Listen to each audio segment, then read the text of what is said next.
Good evening from Ohio, everyone. As always, pxslip is with me here, and we hope everyone has a fantastic morning, day, afternoon, evening, night, depending on time zone and sleep schedules. I have to always add that because mine are definitely kind of screwed up some of these days. So we have kind of an all over the place stream for you today.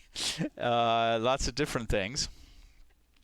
So the first thing we're going to look at, we got last week we were playing around with running ffprobe, and then trying to visualize the flow, the sequence of frames in the video stream using GNU-plot.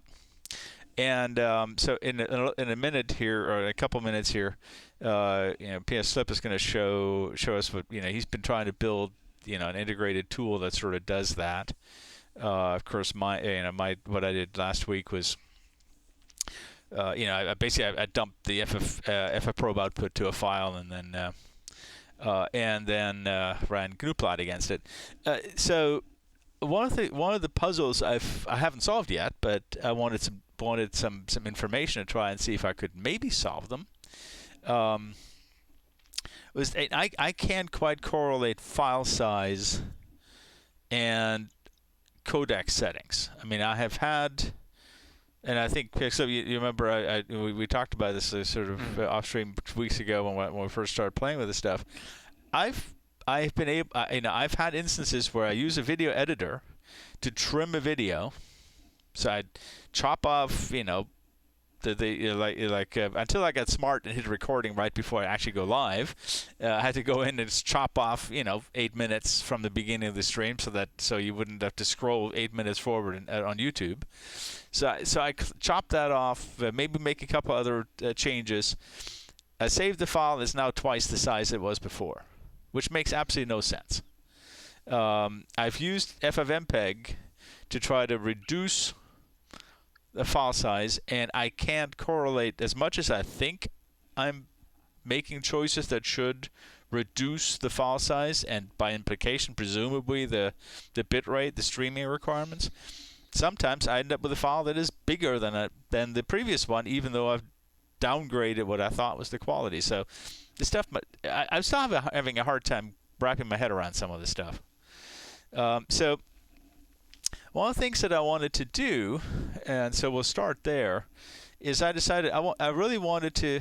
So let's take a step back here. So before I started playing with GNU-plot, it was I guess about a couple weeks ago, we basically just dumped the output from ffprobe into Excel.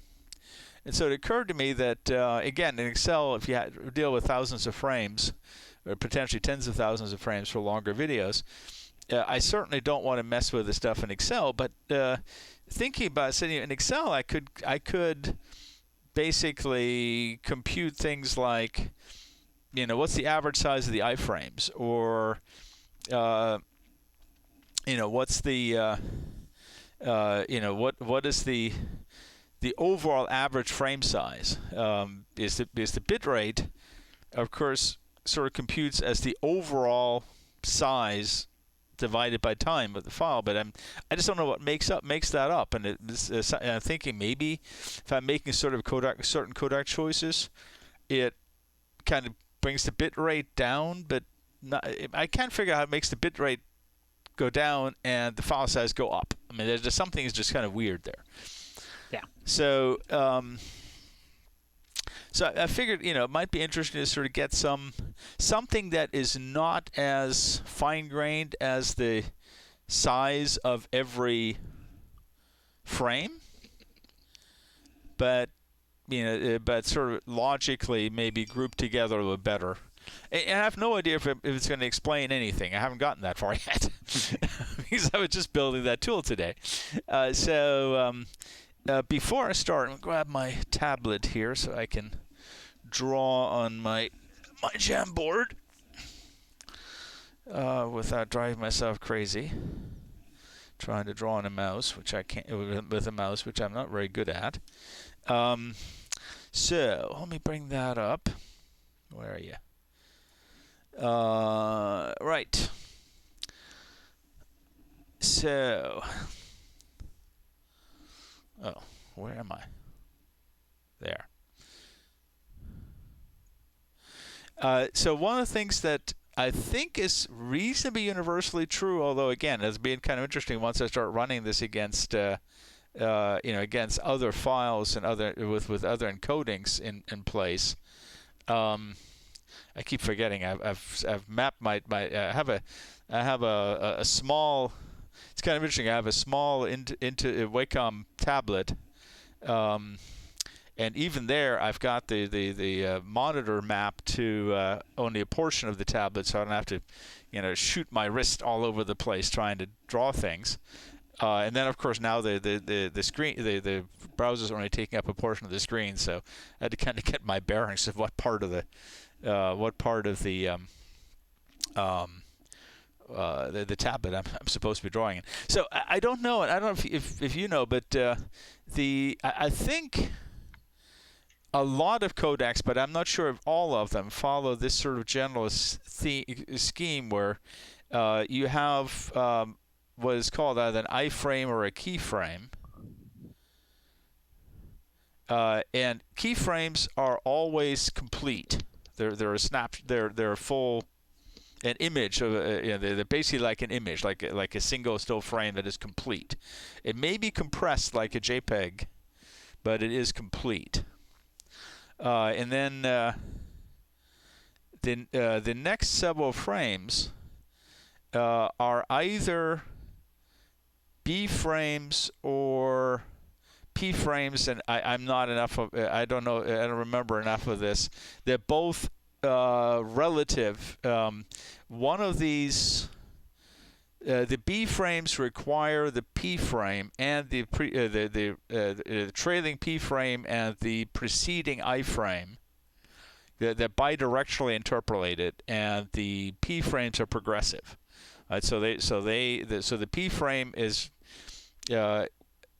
only for the P frame you only need I think the previous I frame. The B frames need the previous I frame and the trailing P frame to interpret. So this stuff gets relatively complicated. And the only reason I found that out is that I was looking at there are 3 different times recorded by FFprobe. Pixlip, you might have seen that when you were digging through the details of the output. There's DST, PST, and best effort. And I didn't look at best effort, but DST and PST times. DST is the decoding time. PST is the presentation time. And in some codecs, some codecs they're apparently different. And so in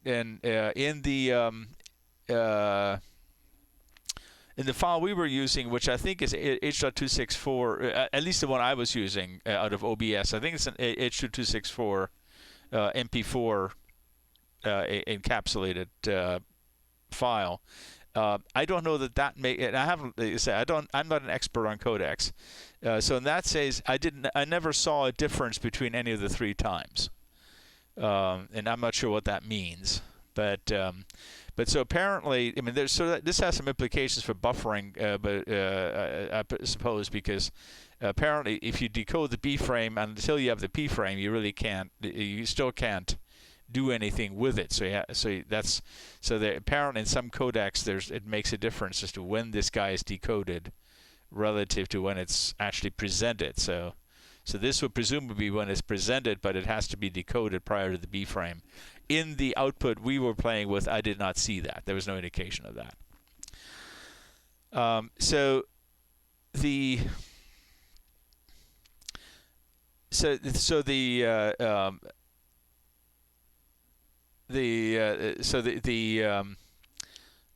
a typical video file will start with an iframe. It has to. I mean, you have to start somewhere.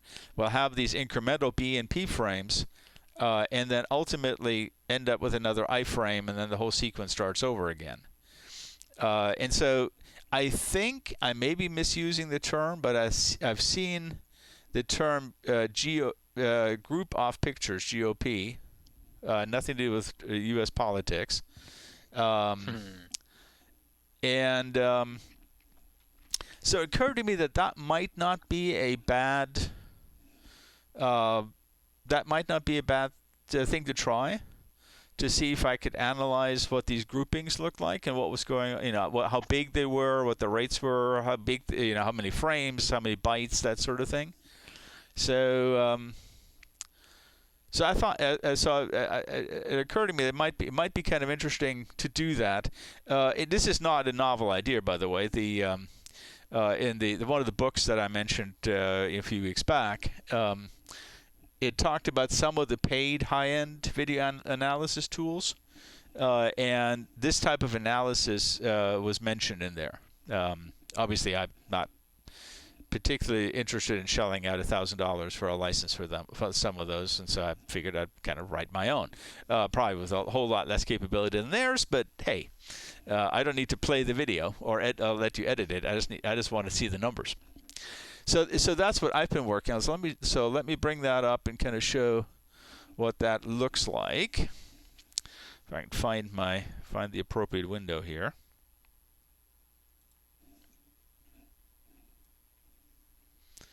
And no worries. I know I have to enlarge it. Oops.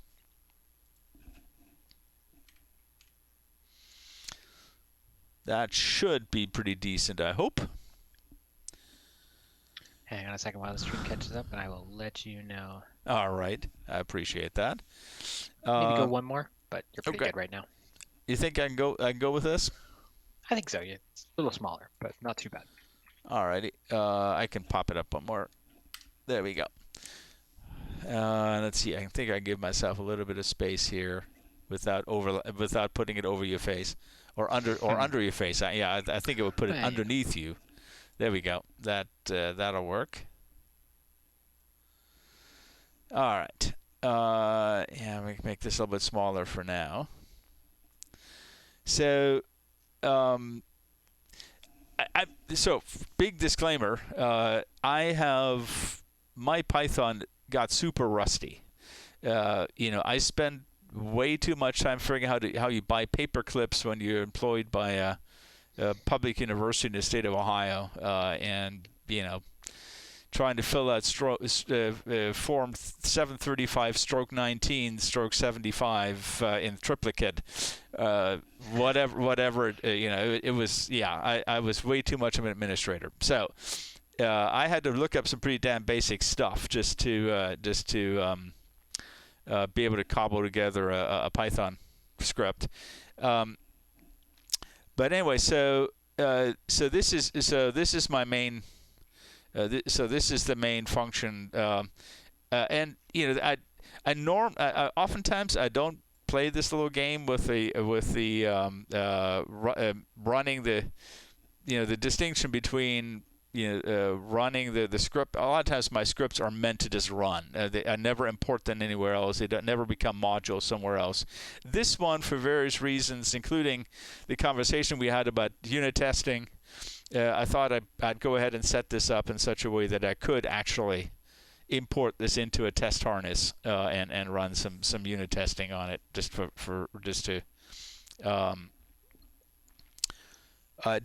play with, basically. So I did the little if name equal silliness to run the program, but not run it if you import it into another Python harness.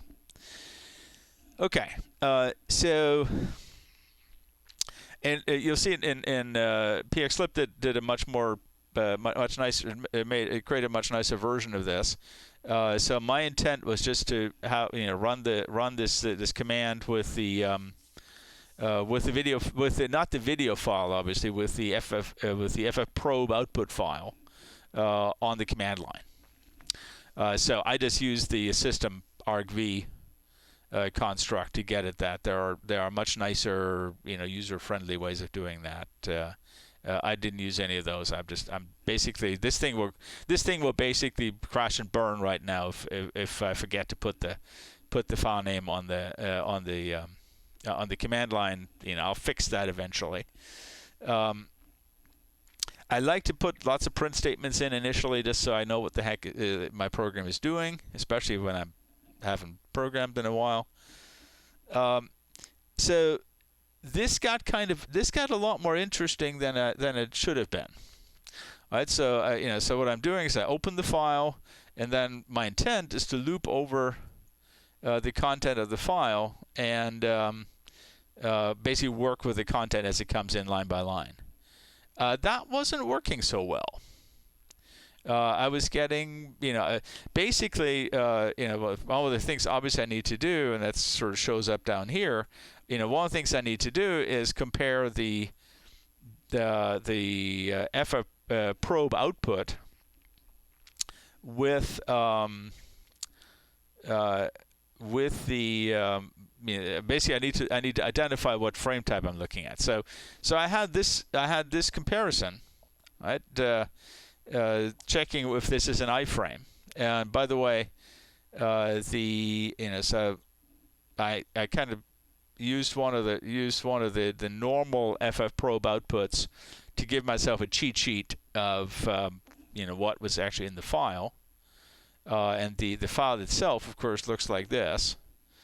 Is there a horizontal scroll bar? Should be somewhere. There it is. Yeah, the transparency on it is very very light. Right. So somewhere in here, this is like the 19th field. It tells me that this is an iframe, right? Yeah. That comparison never fired when I first did this. I was going, what on earth is going on? So I had run into that before, fortunately. So I had some inkling that might be going on, and I cheated, looked at pxslip's code, and realized he had put an encoding statement in his open. And so I said, okay, yeah, that makes sense because we normally read Unicode, not regular text. So let me put that in. Although I was a little suspicious, because ASCII is a subset of UTF-8, so ASCII should have worked. Well, it should have, but it wasn't ASCII. It wasn't UTF-8 either.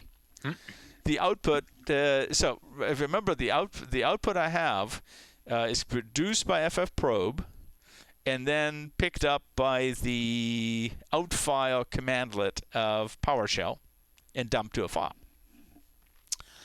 That file was not UTF-8. So this one here, I think you can see it towards the bottom. VS Code identifies as UTF-8. This is the file I started with, and that one comes back as UTF-16. As far as I can tell, using some other tools, it isn't actually UTF-16 either. It is actually UCS, which is the precursor to UTF. It's basically, I think UCS is to UTF-16 as ASCII is to UTF-8. UCS is a 16-bit, fixed 16-bit double byte encoding that Microsoft used prior to the widespread introduction of Unicode. And so Notepad++ will identify this same file as UCS, not as UTF-16. And Notepad++ will simply say it has a byte order marker. It looks like VS Code identifies it as little endian. Yeah, that didn't. So I was able to read this file, changing the encoding in my Python code to UTF-16, which should work because UCS is a subset of UTF-16. But that still has me confused where that came from. I really don't know. So how did I get the UTF-8? Turns out you can put an encoding option on outfile in PowerShell.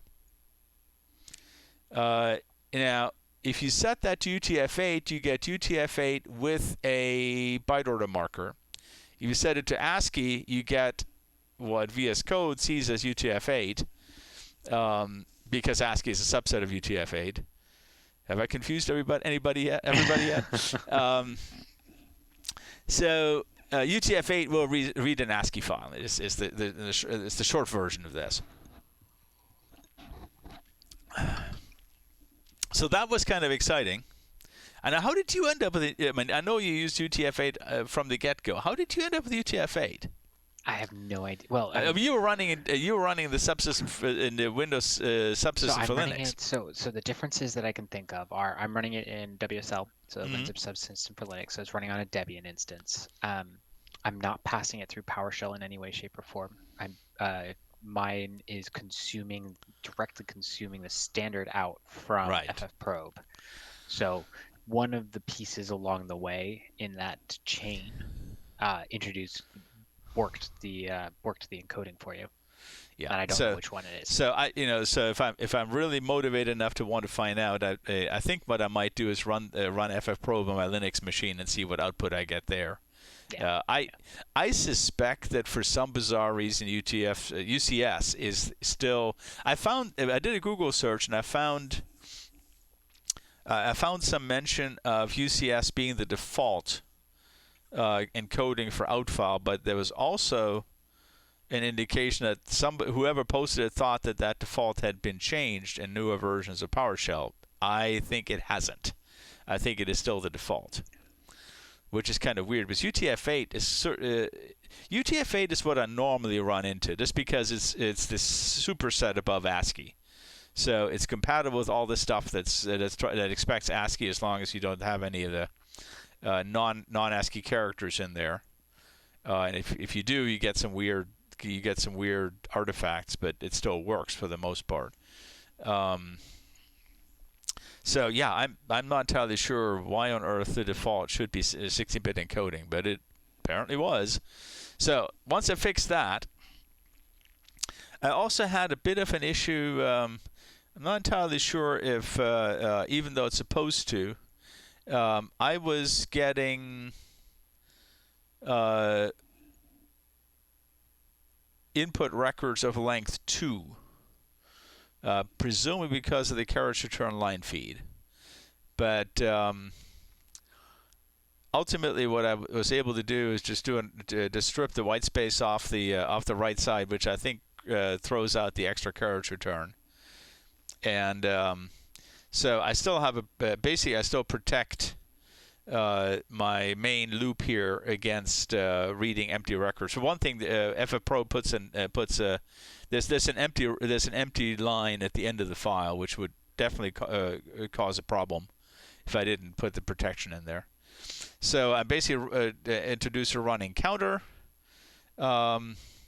Take the input record and split it. I think you're doing something similar. I think you used the compact format with the vertical bar, but basically everything else is pretty much the same. Yeah, I've had enough issues with CSV that I don't trust it. There's just too many issues with string encapsulation and things getting too many commas in values, breaking it. So having different separators. Yeah. And compact was also useful because it meant I got key values, so I could actually pull out the key. Right. Yeah.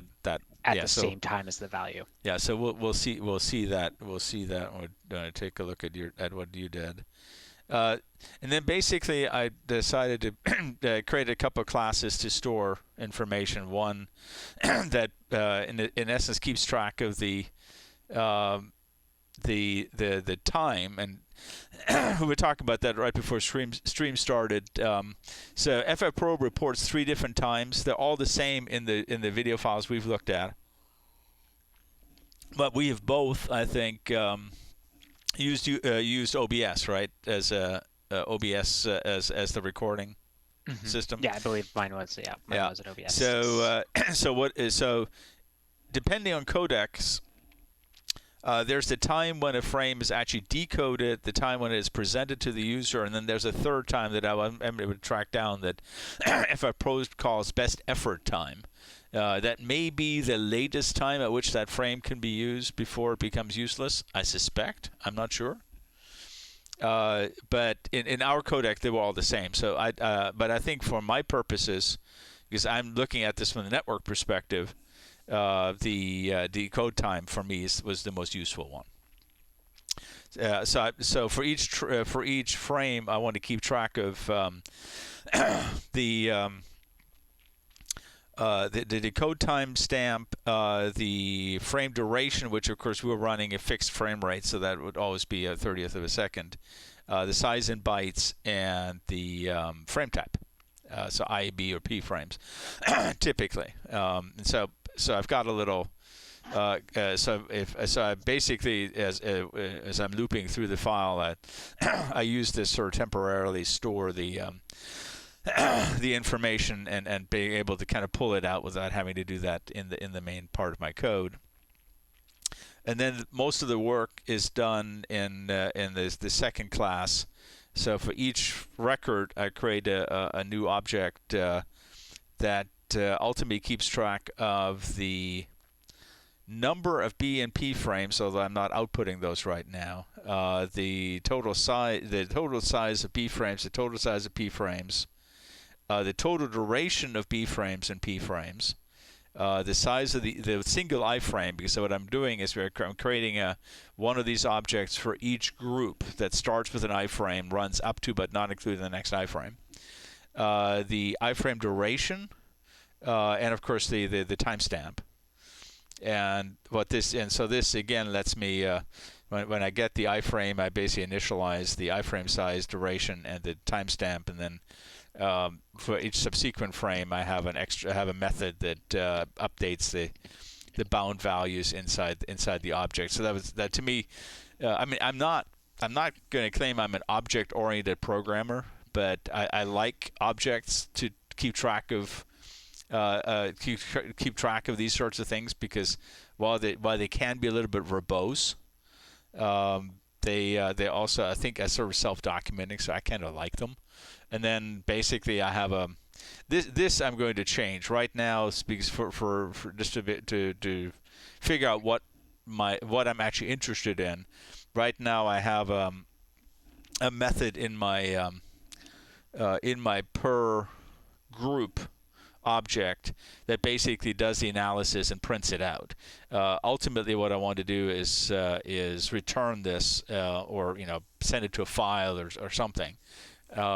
Probably return it and then let the main routine decide if it wants to print it or save it or both, whatever. But right now I'm just being lazy and printing this.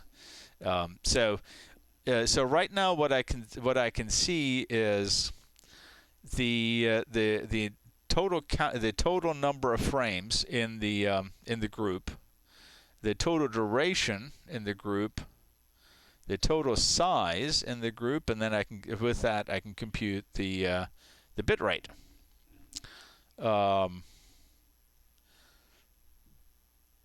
And so this I did get working before stream, and so let's pull this up here. And so I can run this here. Again, this is that Path of Exile, but it's the original one, so it's the one that's like, I don't know, hundreds of megabytes long, because it ran it at a very high quality. And so when I run that,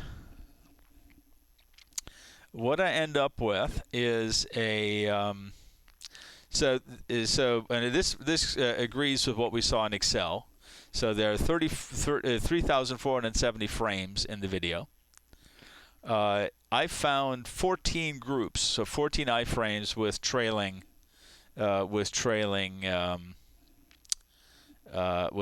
B and P frames.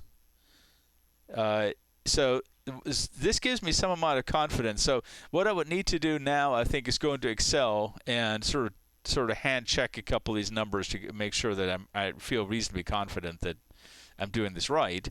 This gives me a certain amount of confidence in that it looks like each group is 250 frames long. I did not specify that anywhere. I don't know if in the advanced settings of OBS you can actually mess with that. I think you may be able to. But so somehow the codec decided that 250 frames was a good number. And so that makes each of these about a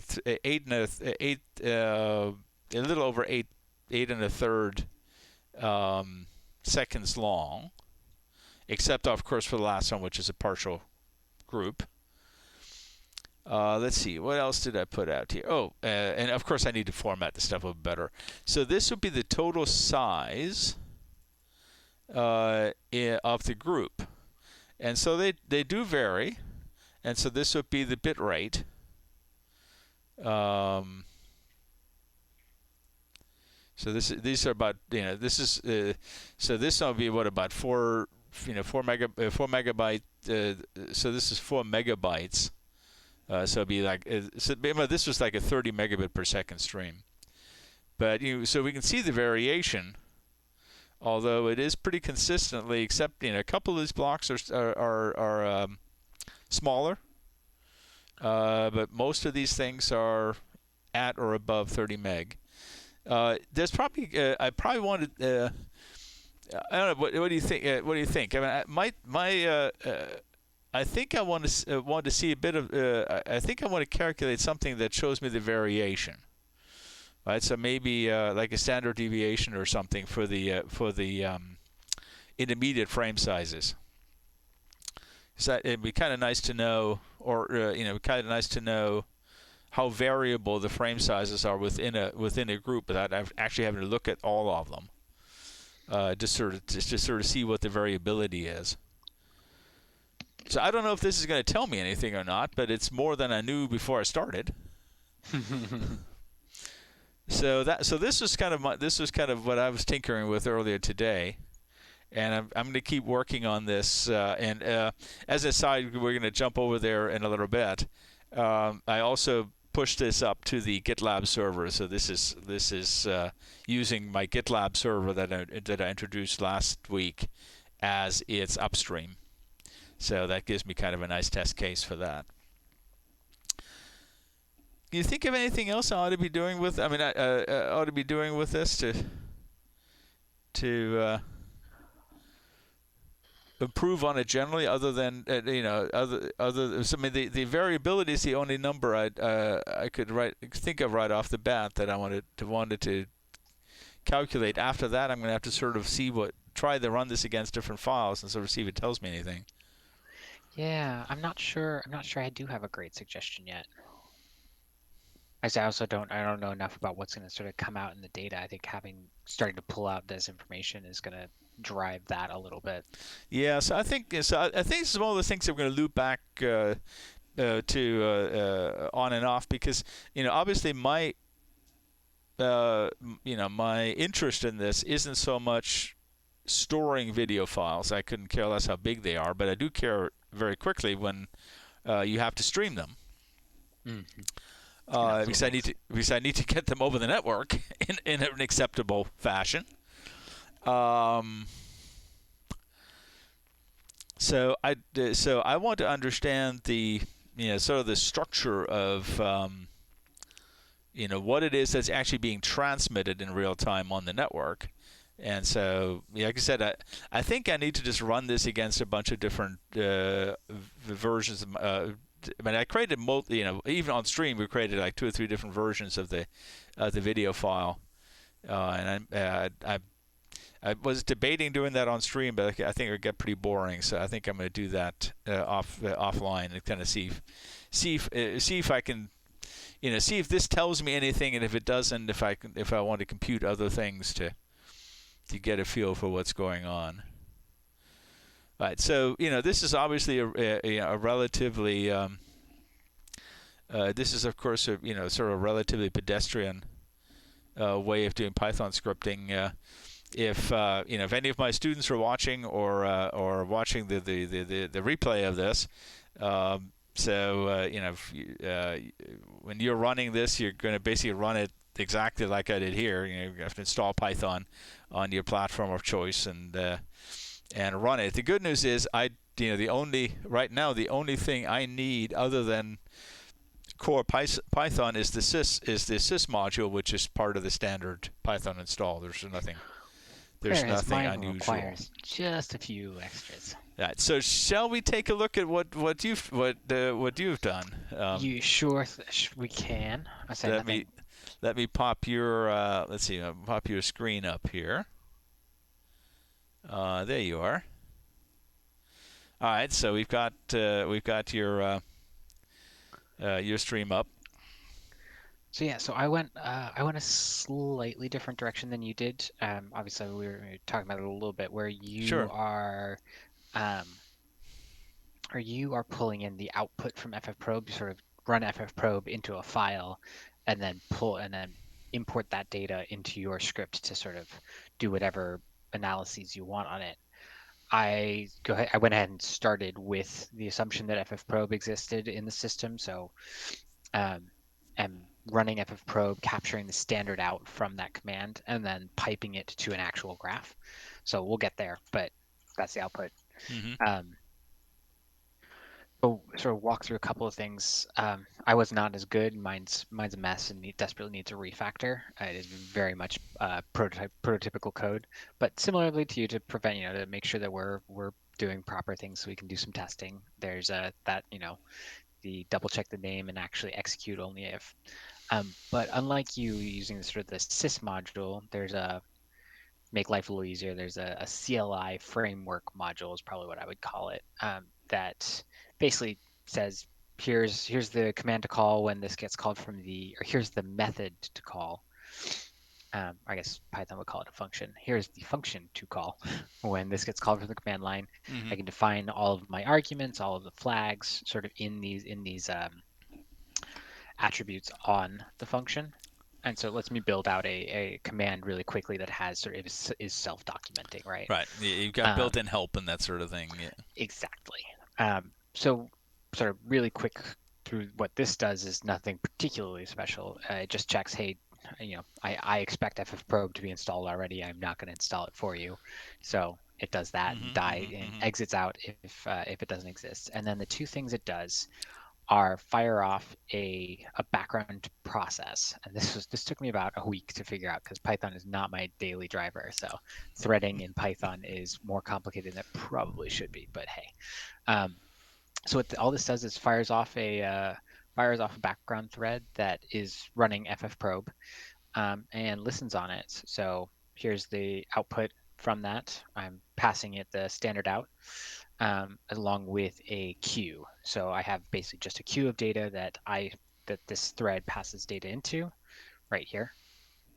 So I'm specifically pulling out these two values out of the data. I think I was in the process of trying to figure out how to get all of it attached so that you could, when hovering over a certain point in the plot, you could actually see all of the associated data for that given frame. Ran into a quick problem that I know the solution to, but did not have a chance to implement. What the coolest part of this piece, though, is the second thing that the command actually fires off, which is the start dash server. Dash is one of those sort of pieces of open source software that's poorly documented because they want you to pay for enterprise support so that they can make money, Mm. which is great, except I'm also willing to fight through poorly documented frameworks based on their source code because that's just what I do in my day job. Um, so Dash is a wrapper around Plotly that will essentially run a little Flask server, which I think you ran a Flask server on Yeah. one of the Mm-hmm. first streams. So Yeah. behind the scenes, it spins up a Flask server, has some pre-built React components that it puts together to build this very lovely little graph. Now I switched to line because I'm fighting with getting the graph to be exactly what I want. But you can see all I'm doing is literally creating a Panda data frame. And I don't think we've talked about pandas. No. Python, pandas is sort of the name in large data analysis. It's essentially supports arbitrary data matrices. Okay. So Um, so it's one of the analysis one of the Python data yeah, structure pandas is the plugins. backing data source for NumPy and pretty much Oh, okay. everything Okay. else. Okay. Okay. Right. So yeah, if you start playing around, I have it here, pandas. So Yeah. Okay. this basically turns into I think if you look, it's the same company that puts out pandas does NumPy. Okay. So Okay. Okay. um, point being, so I get a data frame, which is just essentially arbitrary data.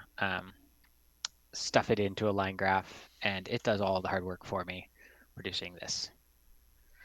part of the fun was figuring out how to do all of that asynchronously so that the web page wouldn't sit there for 20, 30 seconds while ffprobe did its thing. That was fun as well. But this actually shows the data much better, I think, Yeah. than previous ones I pulled off, which it actually looks about right. So I'm assuming these spikes are presumably keyframes. There should be iframes, and it I'm looks sorry, like some iframes, of yours were more compressible than others. That's why they're not all the same height. Exactly. Yeah. So my guess would be, and I can pull up the video again. I think. Yeah, here it is. So this is the video. It was literally me recording for 20 seconds, but this is the first 10 seconds or so. Is literally just black background with some white text. which would compress. So you can see that would compress really hard, and then right about 8-10 seconds, there's the first there's block of really heavy stuff, and then from there, it's literally the 90% of the video stays the same. The only thing that's moving is me. Right. So and that's literally just my mouth pretty much moving and my head shifting around. So that makes a lot of sense. You know, they could reuse almost all of the frame. Right, which means you end up with some iframes, and because the screen is busier, it won't compress as much. So the iframes are taller, but the intermediate frames don't have to really send much information to get. Yeah. Yeah, so the biggest problem I have right now is getting these to realize that they are properly integers, not random. It's working right now, but there's some trickery I'm going to have to do to get all of the data attached and properly formatted, because this had to be converted to the time had to be converted to floats, and the size to ints, which it works out pretty well. But yeah, some fun. And you can actually zoom in and all sorts of stuff? I can indeed. Yeah. So this is a line chart, like I said, so it's weird that you see that, but yeah, it will zoom happily. That's cool. And these are you're showing sizes or rates? What are you actually plotting on the white sizes? On the white scale? So size. You would have to confirm that I picked the bytes or kilobytes, value. whatever. Yeah, it's going to be bytes because I'm not prefixing it, because I realized that if some of them would be in bytes and some of them would be in kilobytes, and I didn't want to have to figure it out. So it's all in bytes, and I will eventually probably convert those to kilobytes and treat them as floats instead of ints. Yeah, that would make sense. Yeah, we can look at it's. I'll bring it up in a second, but I think there's only one place in there that. I think there's only one place that in the probe output that does that.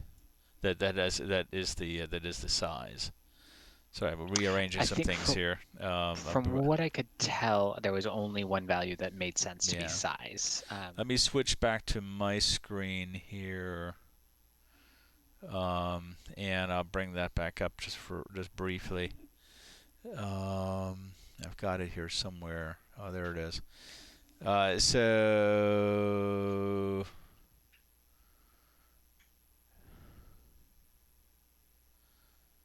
there's packet size, which is the 14th. That'd be index 13. It's the 14th value in the sequence. PKT underscore size. PKD size. Yeah, and that is the value. Yeah, that's the only one. That's the only entry here that. That's cool. And so, obviously, one of the things we talked about is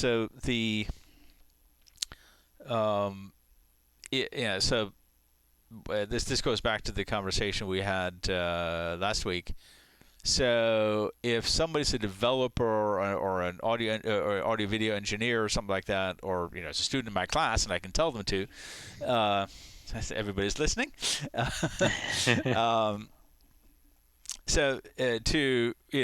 think to run the tool that the analysis script that I just showed, pretty much all you need is a Python install, because sys is installed as part of the base package. To run the tool that pxslip just showed, it still just runs on your local desktop, but you'll have to use pip and install and install click and dash and a few other things. In fact, Are there's they my all pip requirements list. installed via pip or? I believe so, yeah. So I think conceptually, and I'd have to double check this. Pip does this nice little thing where you can tell it to output the requirements list, and then you can, when you are sitting in the directory. So the first time someone clones it, I think literally you can type pip install, it'll find a requirements.txt And install it installs everything. Yeah. everything that's in here. Yeah. So there's kind of an extra step, and one of the things that I realized over a time, that it wasn't really that much of an issue. Although I've managed to really bork up a Mac with a Python install, and lots of stuff stopped working.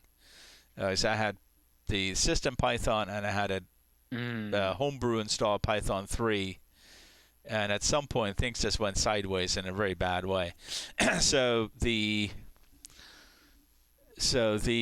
recommended way to guard against that is to create virtual environments. And Python is fortunately it's sort of Ruby-like in some ways, in that it can you can create different. It's basically, I think it does a lot of magic with paths. It's all like, Ruby, Node, Python. They all basically just stick them in stick the so you have binaries in a particular place. So you have a directory that basically has all your stuff in it, and it manipulates your path variable in such a way that when you run Python, after you tell it you want to go use that environment, so you can have multiple Python installs, and one of them might not have dash in it because that's conflicting with something else you're trying to do, which is what you run into eventually if you install enough of these things. So one of the things that we talked about, and I'm not sure it's going to be next week, but we might get started on laying some of the groundwork next week. So one of the cleaner ways around it, if you have the infrastructure, is to use a container with Python and the right modules in it, or have a container that basically does a pip install as the first thing after it starts up. But most likely, you would basically do all that and then create a container that basically is ready to go. But the whole idea is that one way of deploying this in a way that doesn't require someone install Python, install a bunch of add-ons that they might not want long term. If we can, it'd be kind of cool if we could just set this up to be containerized in some way. But we have to talk about structurally what that would look like. So I think that's a conversation we'll continue next week. Containers are a conversation we should probably dedicate an entire stream to. Right, so. And I think what we'll do is, I think one of the things I want to do next week is start with a conversation containers and just see if on a couple of platforms, see if we can get a simple container spooled up, and then sort of figure out how we would apply that to deploying the thing that you're doing. Which is really cool, but we sort of think about how that would work best, because it has to. We have to attach the video file to the container somehow. To get everything else we could drop into a container, but we have to somehow find a way to get the video file in there. So that's something to think about, and I think that's the kind of thinking we'll do next week on stream. I believe. Because in some ways, I've played around with. I think the only place I've used containers, I've used them on my Linux machine with a local Docker server, and I've used them on Azure. I've not. I think AWS has them now, but I'm not sure you can deploy them without Kubernetes. I'm not sure what. You should be able to deploy them at least. I don't know what DigitalOcean has. I know they're again, they're sort of Kubernetes focused. So we have to kind of talk through what basically, I have access to a bunch of platforms, but I don't know which one will make actually any sense for this sort of thing. So we'll cross that bridge next week, I think. If nothing else, I think it's be good to start that conversation of what containers are, and and how we can deploy them best, and how you I don't know I don't know if you use them in your day-to-day work, but I know you have used them in for projects before. So Getting promised I'll get to use them in my day-to-day work. what's that? So I keep getting promised I'll get to use them in my day-to-day work. Yeah, I use them anyway, but it takes some time to sometimes to get new architectures incorporated, doesn't it? yeah. All right, so let me drop out of this, and so one of the things that I wanted to pursue a little bit further is this is the whole idea of of sort of CI/CD, the CI/CD pipelines, right? So let me see. I need to find you again here, and so I'm going to go back to my GitLab server. Actually, yeah, right here. I'll get back to that other.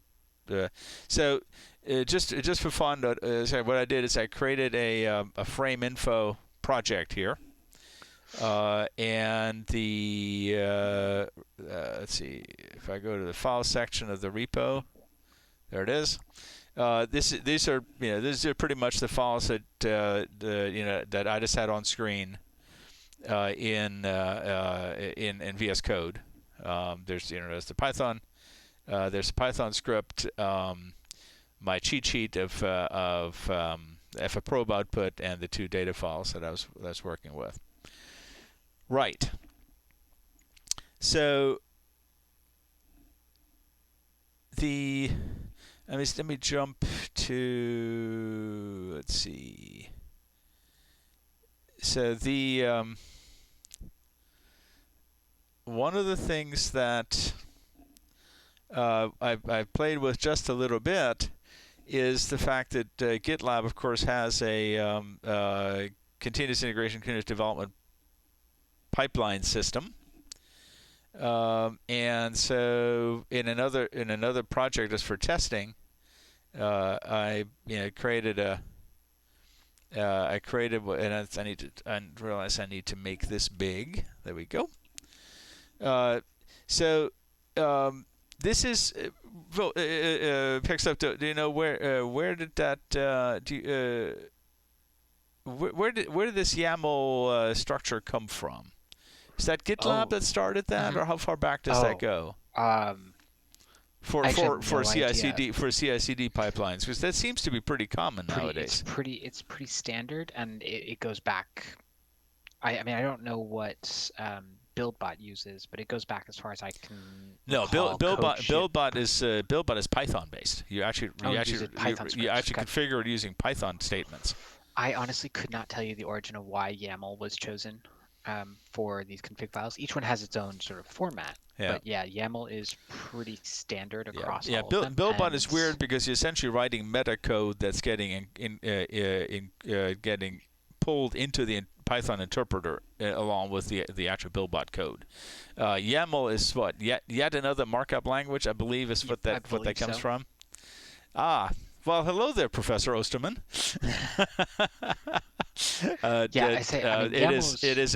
First of all, thank you for joining us. Hello there, and okay, yes, YAML for home automation. Okay, I better get ready for that. I haven't installed that yet, so that's good. YAML is wildly popular for configuration files. It's relatively straightforward. The parsers are everywhere. So and it makes sense for configuration. It's essentially key value pairs for the most part, with more flexibility than that, but at its simplest. So it's just really popular for configuration. I think it just sort of happened. Everybody's like, oh yeah, YAML makes sense. Let's do that. Yeah. And of course, this is, again, compared to sort of the BuildBot platform, which I have some experience with. It's more of a configuration file. It's not the actual, and the BuildBot environment is sort of unique because you're actually writing what effectively becomes part of the code, which is sort of weird to wrap your head around, at least for me. So what let's see. And so if I go here, the once I created that that configuration file and it triggered, it would then happily go off and execute. Let's see. I can just I get the details if I do this. I think so. Yeah. So it went and executed the 4 jobs that were in there, I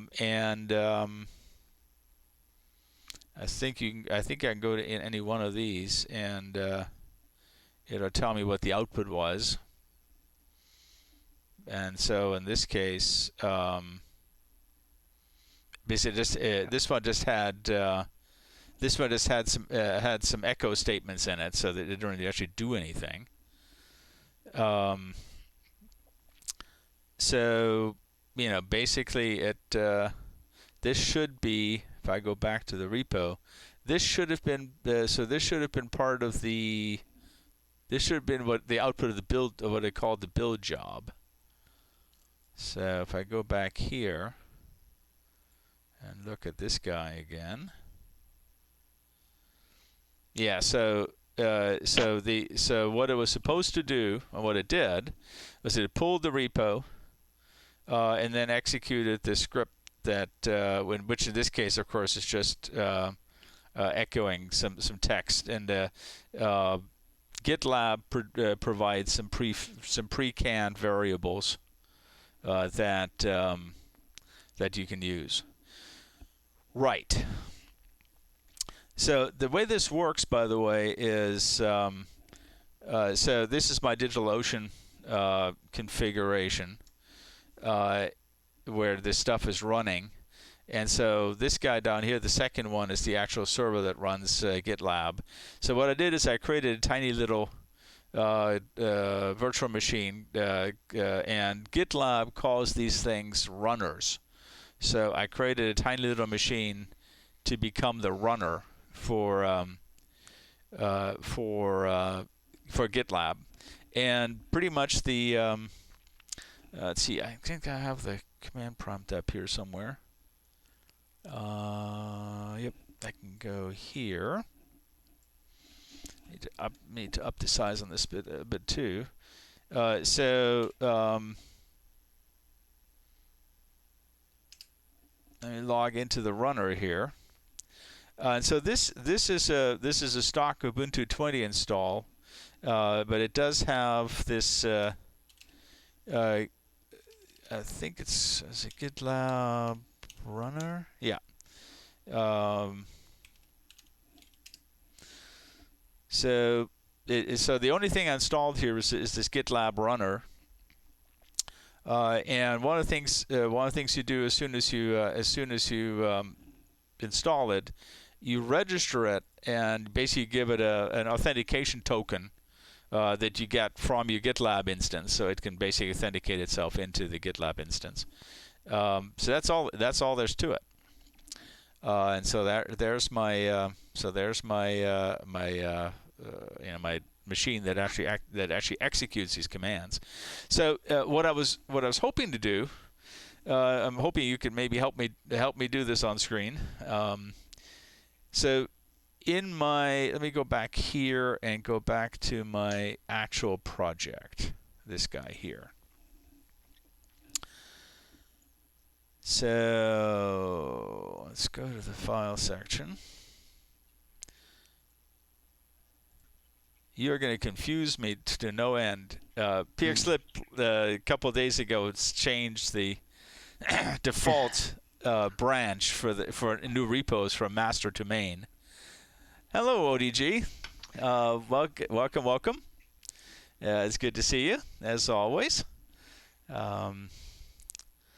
Thanks for the shout out, pxslip. Appreciate that. Welcome, ODG and Raiders. You'll have to go back to the VOD to see some of the shenanigans we pulled off, and with trying to analyze video files. Hey, Red Eye.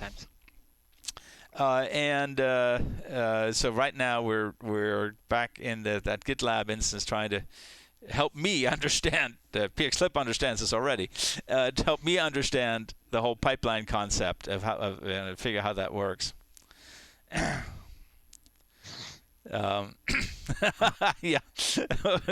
ODG she said he tried to raid me from my own stream because he had both chats up. Yeah, good Lord, I've done that. But by the way, ODG, I don't want to make you resurface all your travails, but I'm very I'm closely watching your goings on with your mouse because this is a 502 hero. Yeah, it's working fine for me, but I'm kind of keeping an eye on what's happening to you with yours. Oh yeah, all right. So I was thinking about so this is of course what I've written is Python code. Now ultimately I should probably create some regression tests and sort of have some test cases built in, which is why I wrote the the Python code properly so I could incorporate it in a test environment. And do that. It would probably be not a bad idea to run a couple of test cases and make sure it actually produces the right answers for a test file. Just to, as I tinker with it to make sure I don't break stuff, which is what regression testing is supposedly all about, right? But for now, what I thought is there's two things that I would want to know right now. Out of this repo, and one of them would be that so one of them would be that I would want I want to know that the runner is actually capable of executing Python commands.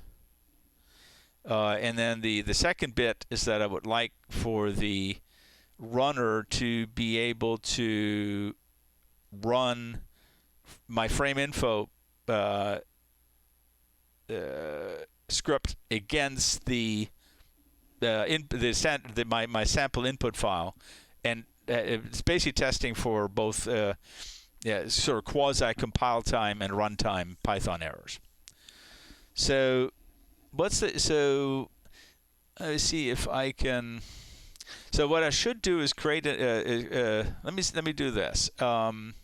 Jump to the other project. I mean, would it make sense to start with the other YAML file as sort of a template and just edit it? That might be the quickest way of doing this.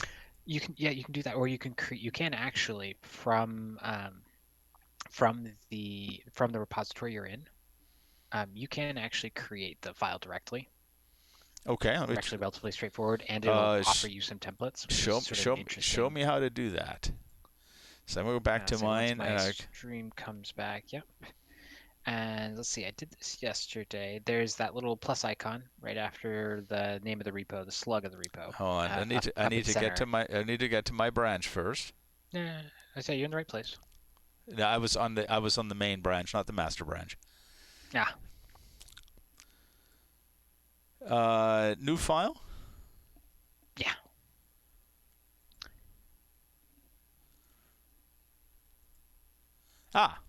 I get to. Oh, okay. There we go. Kind of neat little, and you can actually, it'll offer to. Is there anything even remotely useful? There's a Python template. Oh God, what have I done? Oh no, this assumes assumes Docker. Yes, so that is the one thing. So we will, because we are not dealing with Docker, I don't think it will not work, right? No. So now I have to remember all of the basic runners for GitLab, which of course all of these have their own. Can I change templates now? Which one did I? Oh no, I know what I did is I brought in a. You just delete all of them. Delete all of it, right? We haven't done anything with it yet, so. Can I actually back out, or should I just? No, I might as well stay here, right? Yeah. Can I do? Oh, that works. There we go. Yeah, unless you wanna, let's see. I should really pull this up and have one.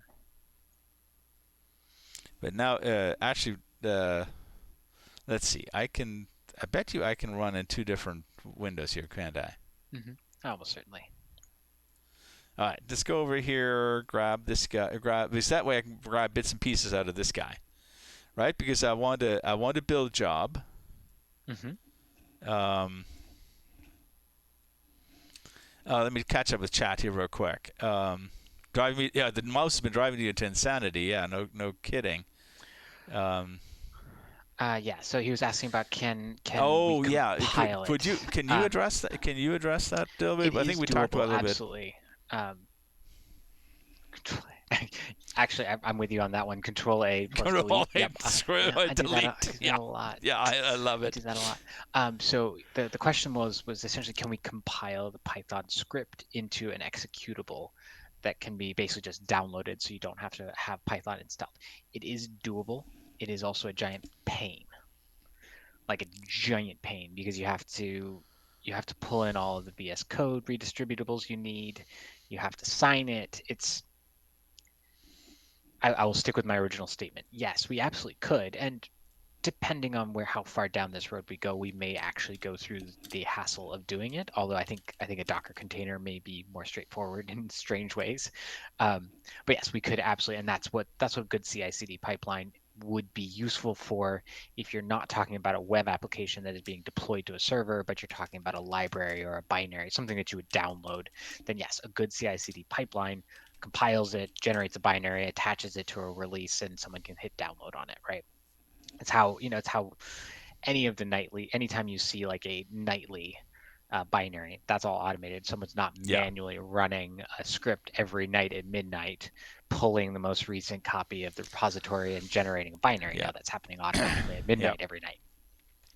Yeah, but we talked a little bit about the fact that trying to do that with Python is a little bit error prone because you still use an awful lot of stuff from the underlying operating system that's not really baked into the binaries. Isn't that right? No, it is. Once you do it right, right, because you generate a binary for each operating system. Gotcha. It's Okay. just Yeah, you yeah, you have to do it and do it in a way where the operating systems won't scream and yell. Requires a lot of steps. yeah. Okay. Might be something to look at just because it's I know a lot of folks who somewhat casually write Python who really don't quite know how to distribute Hmm. Python code. So Yeah, so yeah. I think Distributing I think we Python ought to, is I is think a we ought to pain. look I think we ought to look at both. I Yeah. think. All right. So this would be the minimal amount that I need, right? I don't know if you can see it on screen. So I have a build job and nothing else. Yep. And then And this, I'm just I don't think you actually even technically need a stage. I well, think, but I it's not a think bad that's thing to I think include. that's in But the pipeline when I think the pipeline like the graphical representation in yeah, GitLab I think uses that. That's the only reason yeah. I'm doing that. Yeah, ODG, yeah, talking about Yes. compiling DLLs. Yeah, that's what I'm Yeah. talking about, is getting, Making because you sure you you really basically incorporate everything. Yeah. you have to go out and grab all of the VS Code redistributables, which are a giant pain in the neck to get all of the right ones, and you're including, eventually you have to kind of be like, I have to include everything that goes back to, Windows 7, and it's messy and painful. And I've tried to do it once, and I gave up on it after about a week, and I said, nope. Well, we might just try it. No, I think it The is only good it is news is compared to a lot of the worries with the incorporating DLLs and other bits of code into a static binary go back to limited disk space and really yeah. limited download pipes. I think in some ways that all that may have gotten a little bit better with the what are they called? Like the standalone applications, right? Where the idea is that you have a USB stick and you can run something that doesn't Portable portable. Thank you, portables, portable applications. portable applications. And so I think a lot of work's gone into that packaging because people wanted to build those things, and so in some ways we were trying to create a portable version of, Hmm. of these Python scripts. So that might be kind of interesting to play with at some point. Anyway, so this should be good enough, right? So it should To my understanding, yes. it should go, and so we'll see what happens. And it will also, I'm on not the default branch. I'm Correct. on my current branch. So we'll see if this actually triggers anything, or if I have to move that file over I say it'll to. answer that question. It'll be interesting. Yeah. So I think we'll see how that works. So that should be. Yeah, add new file is a great commit message, isn't it? I say I will give GitHub credit. They have a similar web editor. Their messages are generally at least a little bit better. Typically, they'll give you the name of the file that you're editing. Ah. But that's why I see a lot of those in the repos I look at, because nobody changed the default. All right, so let's commit this change and see what happens. So that should throw that thing in there. So now that technically is supposed to kick off a pipeline, and there is one. I say on a commit, you should have Why a is it? pipeline Why running is now. it? Oh! I need to authorize that runner, don't I? Oh, yep. We ran into that last night. Yep. Where the hell was that? Oh, I'll get you. I think I got that. It's in settings, isn't it? Yep. Runners. Where did you see it? It's not in settings. No, it's not in general settings. Are you in frame info? Frame info is it? Yes. Yep. Can you just do it? Yep. Yeah. I always get myself confused. There you go. You are set. Well, we'll see if I go back to the pipeline now. Still thinks it's pending. I don't think it up that you'll have to re-trigger the pipeline manually. Oh, okay. Yeah, it doesn't update that you have assigned it a runner automatically.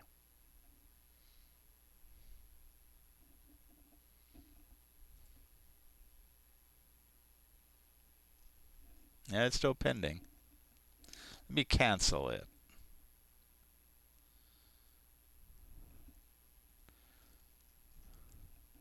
Now that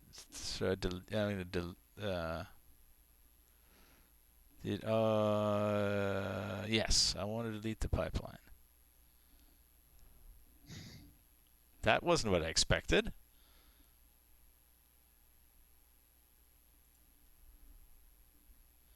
Yeah, that makes sense.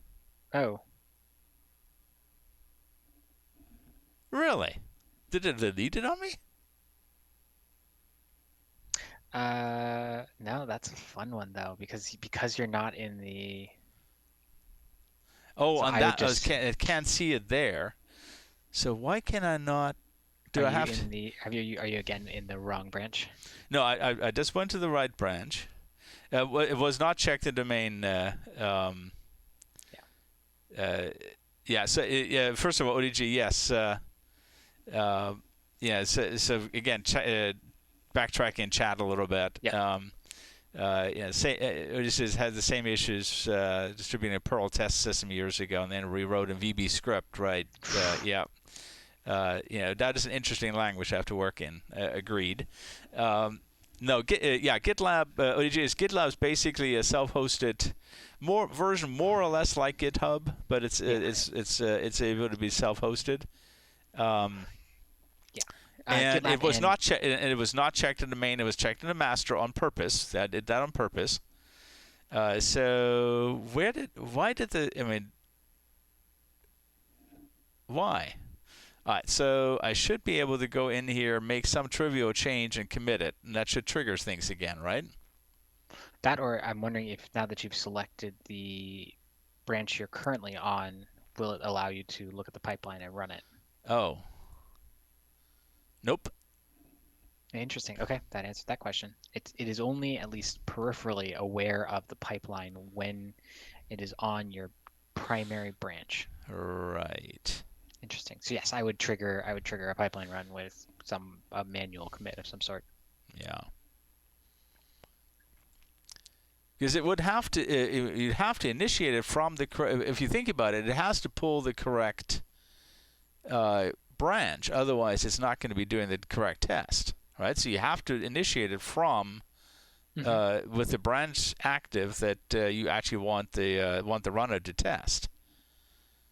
I mean, it can't always pull main. It has to pull whatever you're on. But the web UI isn't that smart. The actual runner itself is, right, but the web UI is not. So let me edit this, and we'll just, I don't know.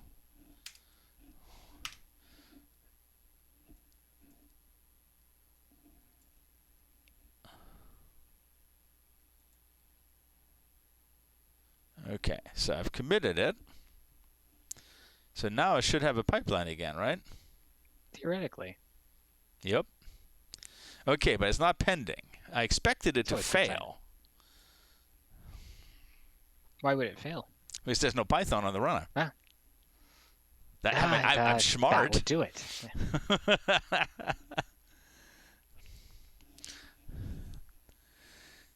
Right. Yes, ODG. Yes. So pxslip tried to trip me up. He's been working on this, on this GitLab instance with me, and was there any particular reason? Is that just how you normally work?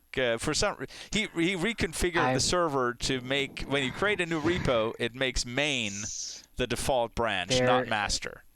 Yes, because the term master is obviously heavily loaded. Programming, modern programming is doing its best to move away from using that term. Don't get ODG started on political correctness. The chat will be very full very quick. Yes, I know. I've seen the back and forth on all of the I mean, the PHP internals mailing list was aflame for a little while. Yeah, BuildBot, by the way, only went half. Only went halfway. The old BuildBot had master and slave. They switched to master and worker. Yeah. So go figure. Yeah. So ultimately, Git itself, the core product, is moving away from that term. So it is going to make your life a little bit easier. Changing it by the defaults. GitHub has changed its default. I assume GitLab will eventually push it as a default. I assume, regardless of the reason. Yes, ODG. I've been in your stream often enough. But I assumed, I didn't realize the reason behind it. But I assumed that you made the change because GitHub to match GitHub. Yeah, so right. So obviously GitHub didn't change any of the defaults for existing ones, but all new repositories have a different primary branch. Right. So this is exactly what I expected to happen, right? And this is why I wanted this step in there. So I had a runner. By the way, I did figure out I can put a tag in my pipe in the YAML file. And I can the runners that we attach to this GitLab instance can be tagged, and so you could presumably pick. You could set it up so that not all of your runners have Python, but GitLab wouldn't try to run this on a runner that doesn't have the Python tag to it. That makes sense. Okay. So that's also how you work operating systems. So you could put an operating system tag on each runner, and then set up different jobs in the YAML file to request runners that have the correct operating system tag for that section. Okay, so this is what I expected, right? Because I didn't install Python. So now let's see if we can fix that. Because I'm on the command line of the runner here. All right. So I should be able to do something thusly. Now, what I don't remember is if I do install Python, will install Python 2 or 3. I do not know. We'll find out. I think the default is still 2. I know because I had to fight that on Debian, which is obviously the source for Ubuntu. So let's see. Well, it'll. We should be able to tell from. Yeah. So this is Python 2. So we don't want that. So it should be Python 3 then, huh? Ah, okay. So Python 3 is installed. That must have been part of the image that DigitalOcean provides, but it doesn't use a Python command. No, I think you could probably use the defaults to set it, but it is, yeah, I never remember the syntax to get that quite right. Yeah, so it's Python 3. So let's just I'm kind of surprised because a lot of Debian and Ubuntu installations actually set up an alias, a soft link, to redirect the Python command to the Python of your choice, but whichever one you use by default. So, but but obviously Python normally invokes Python 2. Python 3 is what it invokes. So what we're going to do is just the interest of time. What we will do here is we're going to my file section.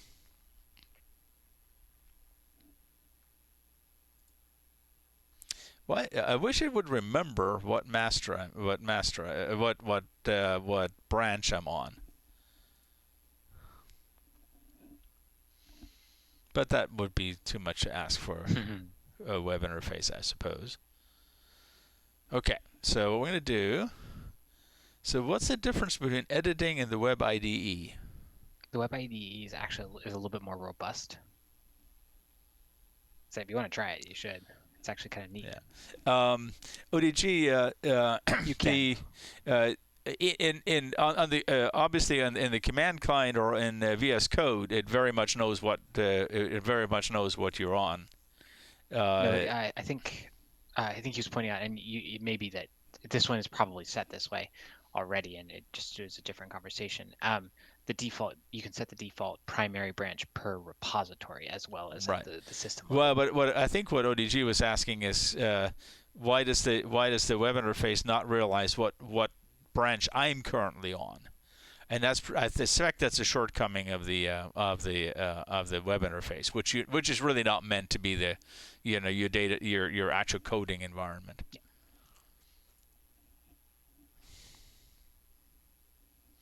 Oh, okay. So this is a bit more of an actual IDE looking thing. Yeah. All right. So what we're going to do here, pushing these. GitHub has theirs coming up. I think they call it code spaces. Yeah. So it's actually potentially very useful. So what we're going to do here is modify this, and what I'm going to do is I'm going to keep this this tab in the IDE and just use my other tab to go over to the pipeline. Pipeline, sure. So this should work, right? So what we just saw is that the Python command that we want to invoke is Python 3, not Python. So we're going to do this. We're going to commit this guy.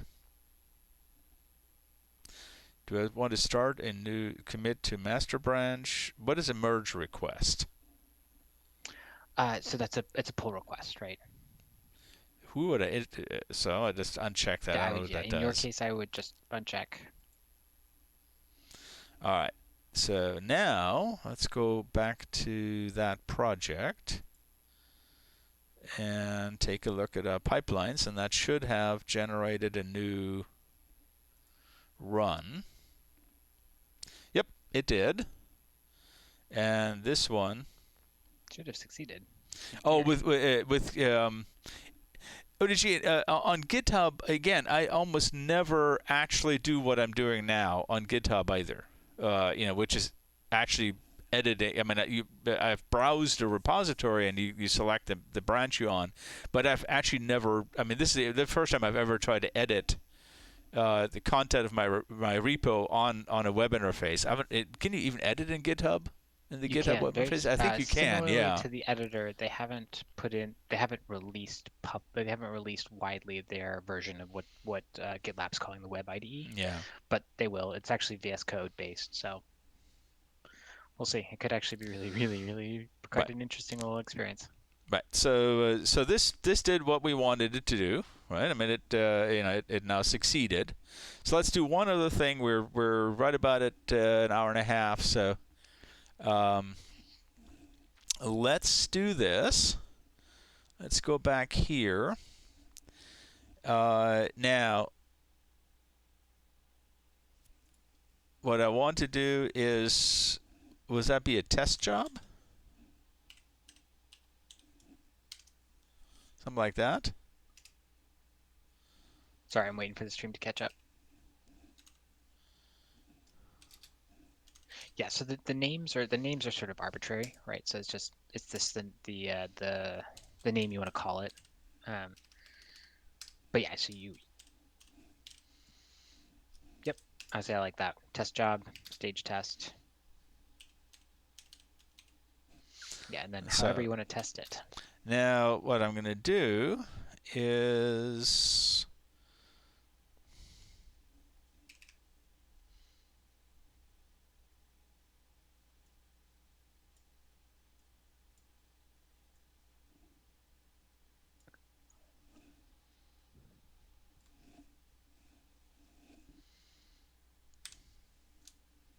see if that worked.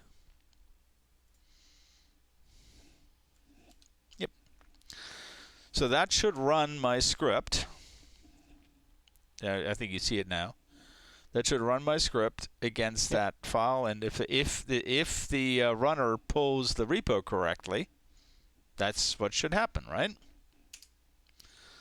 So yeah, the only concern I have is you're using a backslash, and I think that will be running. Oh, right, that's Windows. I had to sit there and stare at that for 5 seconds, and be like, wait, am I flipping Windows versus Mac? No, but yeah, so // Yeah. Yep. That was on a PowerShell command line. That's why it was backslash. Yeah. Right. But yeah, in theory, that should do it. Let's see what happens. This ought to be fun.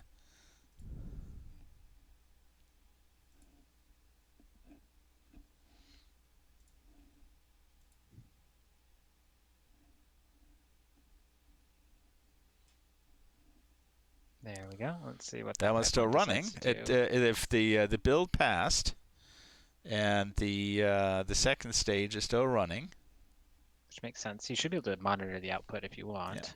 Yeah. And it passed. Nice. Let's see what we got here. All right, so let's take a look at our test job, and will you look at that? All right, so the build job pulled the repo. So something had to. I don't know if it's always the first job or if you have to have a build tag to force it to pull the repo. I don't know. I do not know the answer to that. Which? Sorry, are you asking me a question? No, I'm. Let's see what's in chat. If this is current directed, does it need the slash? ODG. I generally do the / because a lot the modern Linux environments. Yes, Prof. Osterman. There's a reason why I'm working on this. Yes, that could very well impact our day job. I'm really hoping it will. Yes. And then to answer the question from ODG, how does it work does it work out if it passed? It is the lack of standard errors, and presumably a return value of something other than 0. Right. So most of these test jobs, especially if it's a shell script, the only thing you can do is fail. Force basically an exit 1, something like that. Basically, force an error code to have the script abort, and then the test harness, the test runner, reports it as a failure, and then you go back to your console output and figure out what happened. But to go back, looping back, ODG, I've gotten into the habit of doing the // and I think with Python it's not necessary. And you probably know this, but I've gotten into that habit because Linux for a long time now, even if a file is executable which these ones aren't. Even if a file is executable, a script is executable, it won't execute it unless you specify the full path with the /. It's just a security measure. So I've just gotten into the habit. You're absolutely right. That would not be necessary. All right. So old Unix rule. Prof would say this. Old Unix rule: never put dot in your path. Yes. Now with a Python interpreter, since that's what I'm executing, I think it will read the script file even if I didn't do that. But and in fact, I'm pretty sure it does. But that's, I think, why I've always gotten into the habit of doing that, of not assuming that it can find anything in the current directory if I don't do that, which is not true. But it's just a habit. Right. So yeah. So and then to kind of close the loop, and we're sort of getting to the end of our time here. I think just because it is a relatively long topic, I think we're going to push the WebRTC discussion off. I'll mention it really briefly, but we're not going to spend much time on it.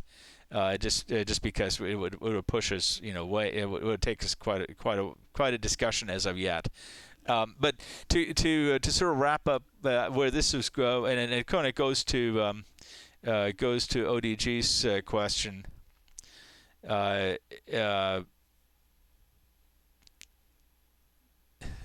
Yeah. Yes. So the next step to really do a test here would be to create a little test harness that pulls in, which is why I did the if name equals main bit.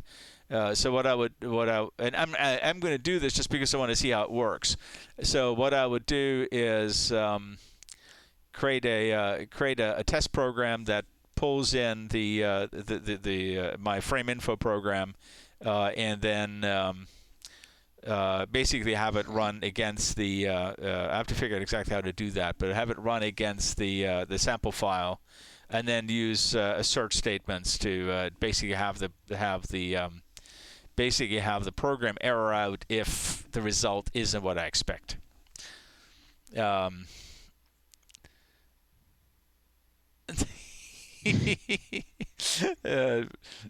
Provost said he's had an ls script in your home directory just to make sure students take my advice on that subject.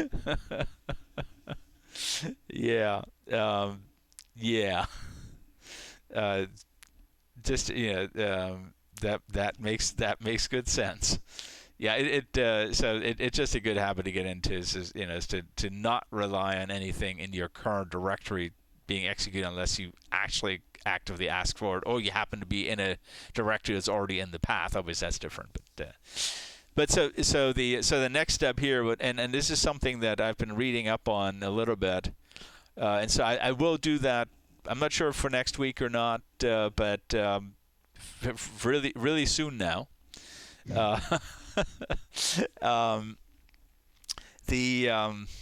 So I do want to figure out how to do like a unit test. Probably, what I may do is find a way to kind of populate so in my code here.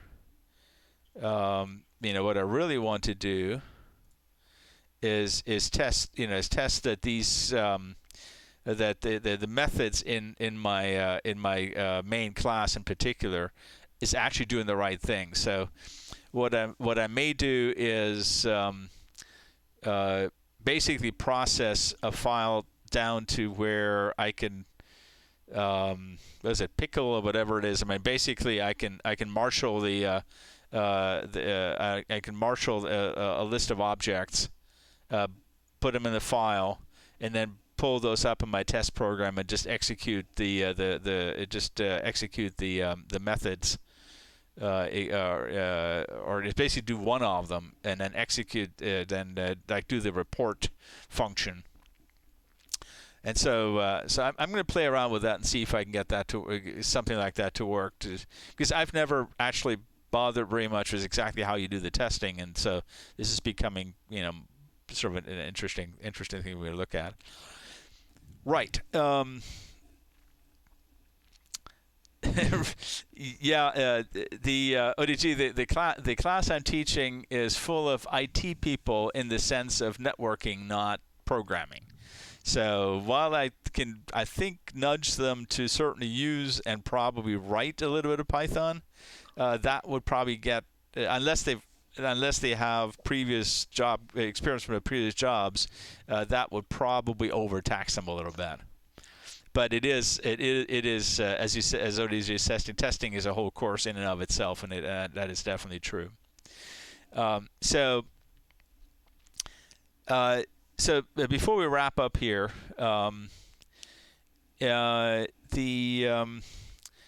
so one thing that I put on the list of things we're going to talk about, and I think this is good. It was fun, but I never quite know on stream how long stuff takes. I've been teaching for 30 years. You'd think I'd know how long things would take, but I don't know. Especially in this case, I don't do this stuff.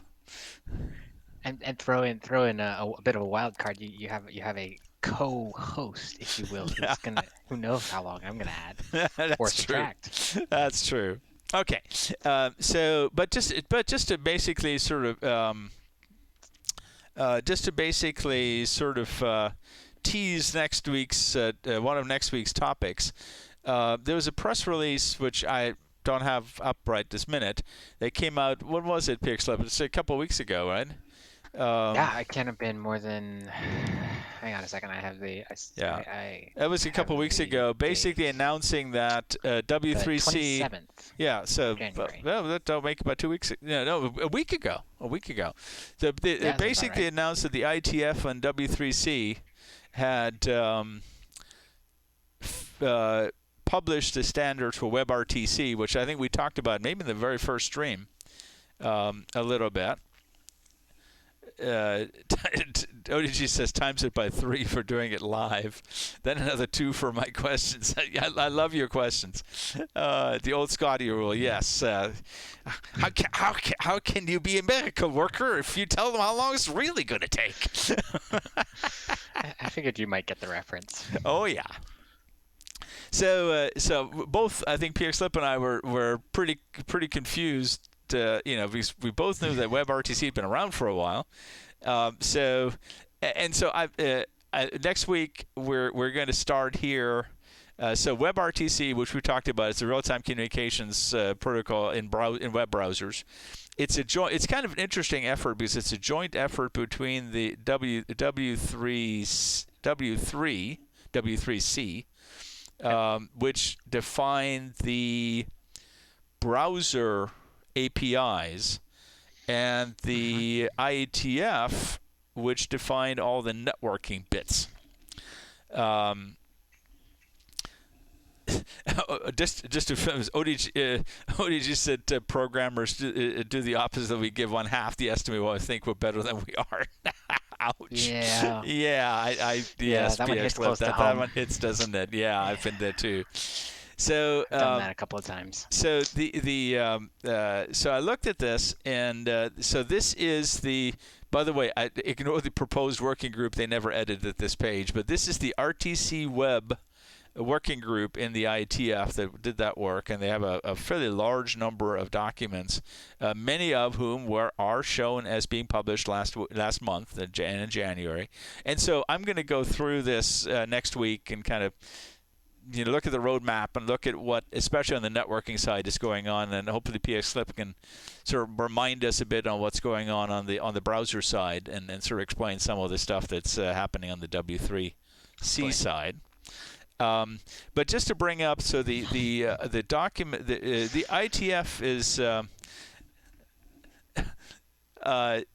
So Gremlin Wrangler says, as a network engineer, do the same thing. It'll be 2 weeks, and a month later, it's finally done. Yeah, I feel you. I've been there. Yeah, we really should take a page from Scotty's approach to engineering. So I looked at, unfortunately, and it took me a moment to track this down because it has kind of a weird title. It doesn't have WebRTC in the title. But there's an overview document, which is very typical for IETF standards that involve lots of different documents. And so I pulled this guy up. And the IETF data tracker helpfully shows a timeline, and I was kind of struck by that because it was even wider than I thought. So this stuff here at the top, the alternating green and purple, are different versions of the standard. Version 1, version 0 and version 1 were basically published in June of 2011. By my math, that is over 9 years ago. The other thing that was kind of interesting is work ended 3.5 years ago, November 2017. There were, I looked at the history, and I said I'll bring this up in more detail next week. What happened here is the document was actually approved in the IETF, and I'll look at the other ones, and so I'll have some more information to see how this all fits together. But this particular document, the one basically outlines all the overview and the rules. It was approved by the IETF 3.5 years ago, and then got parked in the RFC editor queue for 3.5 years, waiting for what it looks like other documents to be finished. It was basically flagged as missing a normative reference. So an RFC can't be published if it incorporates another standard that doesn't exist yet. And so I think that's what happened here. And so somehow the last bit must have been published, and that kind of toppled all these dominoes, and all of a sudden you have a dozen of these things basically making it out of the queue. And so I'm going to take over the coming week. I'm going to take a look and see if I can sort out a little bit more about the history. But so this is I think pxslip. I think this sort of vindicates our surprise because a lot of this work really is anywhere from 3.5, 4, 5 up to 9 years old, right? Unfortunately, this isn't entirely unheard of in standards documents. ODG. We pretty much started our first stream talking about WebSockets and WebRTC. Yes, WebSockets would be the other piece we talked about. Unfortunately, in standards organizations, this sort of timeline isn't necessarily unusual, especially if you have a lot of interested parties. And this is an overview document, and even it has a patent applied against it, a patent claim applied against it. So there's clearly a lot of people with all sorts of interests in here. But anyway, so this is going to be, I think, the first thing we'll talk about next week. Then we'll do some updates to see if. Yeah, that's right. I mean, we basically. Yeah, ODG says you mentioned. You mentioned it, and we were trying to track this. To track some of the stuff down. pxslip tracks this more than I do, so I'm more of a networking guy. This one hadn't come across my desk yet, so I'm gonna have to read this. I'm looking at the IETF draft standard now. Yeah. So I'll have to read through that and sort of figure out what the abstract. So we're gonna start with this. We're probably gonna have some updates on. We're going to have some updates on these tools we've been playing with. We might start laying the groundwork for some of the containerization of and/or binary distribution of Python. So lots of stuff we can potentially do next week. So stay tuned. Well, I'll follow my Twitter if you want to get a heads up of what we're going to do. And as always, let's see. I'm going to make sure I get this right. If you are on Twitch, if you're watching me on Twitch, down there, hit the follow button and the notification button. If you're watching this on YouTube, then you click a subscribe button. And click the thumbs up or down button, so at least I know if you either hated it or liked it. And and follow the YouTube channel if that's what you're watching, so you can see when I upload the next few of these. So let me see if there's somebody on. So it looks like our favorite ODG, our favorite singer-songwriter, is on. So we will raid Resurrection Fern, who's some of you may remember actually. Was joined us for one of our conferences at Ohio University virtually last April. Speaking about conferences, before I sign off, I'm going to put out a shameless plug for a conference on the business of games we're going to run in just under 2 weeks on the 23rd, starting around 10 o'clock in the morning or so Eastern Time. It'll be virtual, be well advertised, but sort of save the date. So it's that's a Tuesday. So I don't come up with I think it's the 23rd, but if I remember, I thought it was.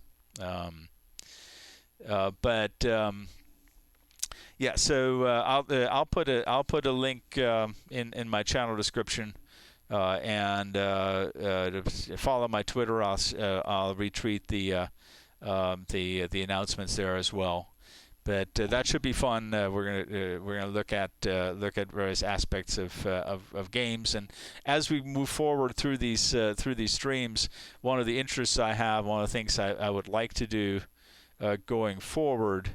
Is to spend a bit more time on, figuring out network. The whole idea of net code and networking for games is something I really want to spend some time on, and so that'll come up in these streams as well. But later this month, I said on a Tuesday, which I can't remember.